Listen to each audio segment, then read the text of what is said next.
As I was looking at this, I thought to myself, well, yet here we go, another day, and yet another dire prediction from our Lord. Now, this one's more personal than yesterday. Yesterday was about floods and wars and plagues and famine, so that's stuff that sort of seems to happen out there. Today, it's about us. He says, they will seize and persecute you.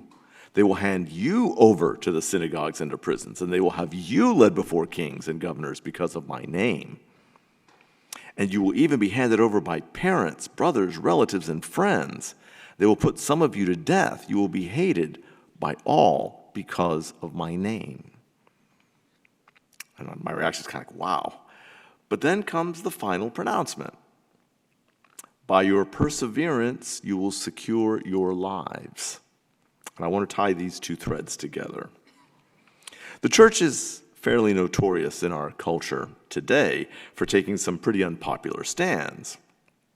We oppose abortion, same-sex relations, contraception, divorce. These are some pretty big taboo and big-ticket items in the world today. They're things that our society treat as sacrosanct.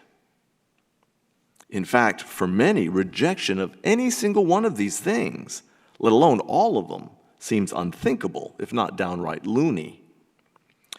Now, the sea change that took place in the cultural mindset on each of these matters seems to have happened almost overnight. I'm 59, I myself remember when some of these things literally went from being unacceptable to practically sacrosanct. And some of you might remember it quite well also.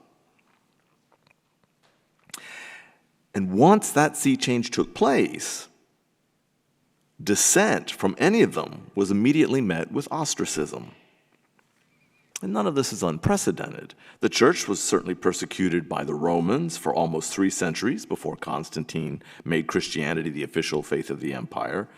The church was persecuted in Protestant countries after the Protestant revolt took hold in their various places across Europe. And the church is persecuted today. I remember when I was growing up, the church in those days was more laughed at for our views on things like contraception and abortion. We were told that we needed to move into the 20th century. Now the scorn is no longer so harmless as just laughing and ridicule. Now we're called haters and bigots. We're accused of ignorance and intolerance. Laws are being passed seeking to force us to capitulate to the new waves of the culture. So let me again remind you what our Lord says in the gospel when he says you will be handed over by parents, brothers, relatives, and friends. Sometimes, as we know, some of the fiercest defenders of these cultural changes are our own fellow Catholics, and they can thus be the church's fiercest critics. Now, it's amazing just how accurate our Lord was in his warning, except for the fact that, of course, he's God, and he knew everything that would happen. And therein actually lies the hope. Our Lord told us this was coming, so we should not be the least bit surprised.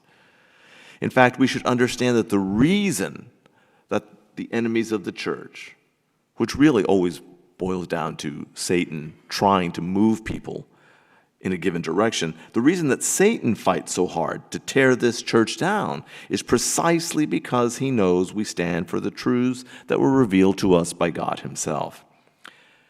The path of least resistance might be for us to just go along with the culture, right? Why not? So many other churches have done so. But we stand up for the truth. And because they're true, since they're revealed by God, the church not only must teach them, the church can never change them. Because truth doesn't change. It's not subject to public opinion polls or to elections or to plebiscites. The truth is true because it is so ordained by God. And that's all we need to know. God reveals it, we believe it, and we teach it.